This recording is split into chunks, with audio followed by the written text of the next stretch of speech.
छान आहे भाजी, मस्त. गोटा गोटा वाटते. खरं खरं सांगा, खरं खरं सांगा. वास वास वगैरे अजिबात नाही राहिलाय ना. मस्त झाले भाजी.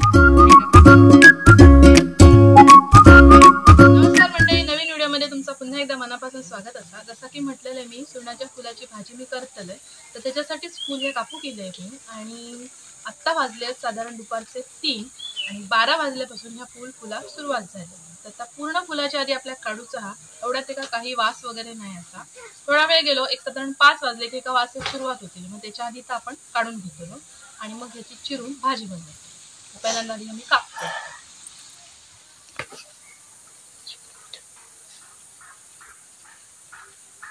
तर बघा मस्त फुल दिसता. गाडी स्वच्छ धुक आहे कारण ह्याच्या इकडे माती वगैरे उडाली.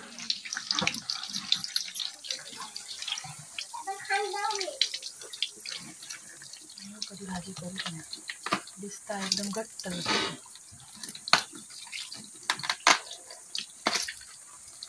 मध्ये पण कसा वगैरे पण ही फुलं आहेत ना, ह्याचो वास असता तो, त्याच्यामुळे ह्या भागानं ह्यो काढून टाकूचो असता.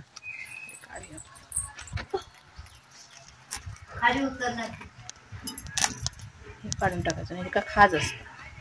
वास येणार फुलं ही टाकून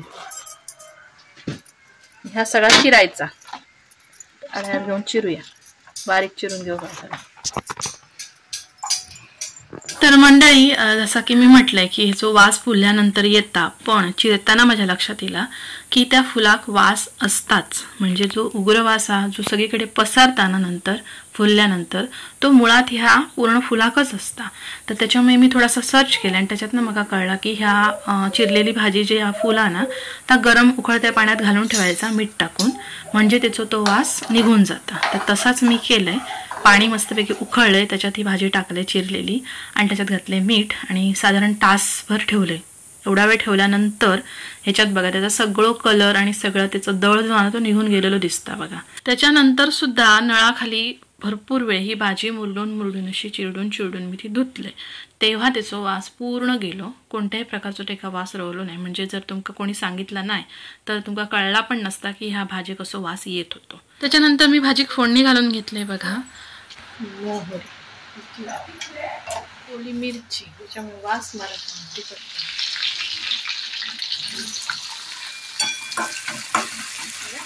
आलं लसूण पेस्ट,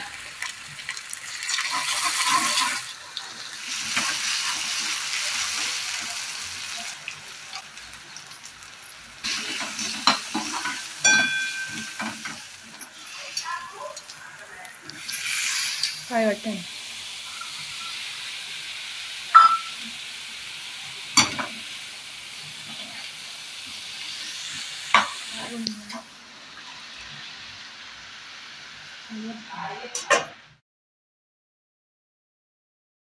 आणि सगळ्यात महत्त्वाची गोष्ट म्हणजे कोकम. कारण सुरणाक जशी खाज येता, त्याच्या पानाची भाजी करतात तेका पण खाज येता, तशी ह्या फुलाक पण खाज येता. तर त्याच्यामुळे कोकम मस्ट घालूकच हव्या. त्याच्यानंतर ओला खोबरा घातले आणि कोथिंबीर घातले आणि मस्तपैकी भाजी तयार झाली.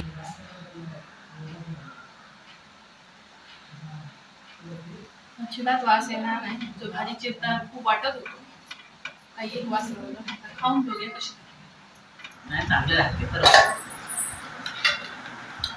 पहिली रिएक्शन जाऊबाईंची. हा छान आहे भाजी, मस्त. गोटा गोटा वाटते.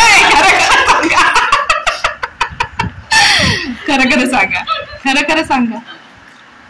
वास वास वगैरे अजिबात नाही राहिलाय ना. मस्त झाले भाजी. ढिगा काकीला पण घ्यायला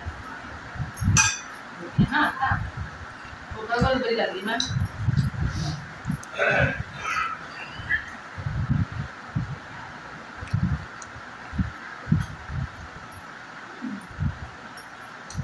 काय जास्त पडले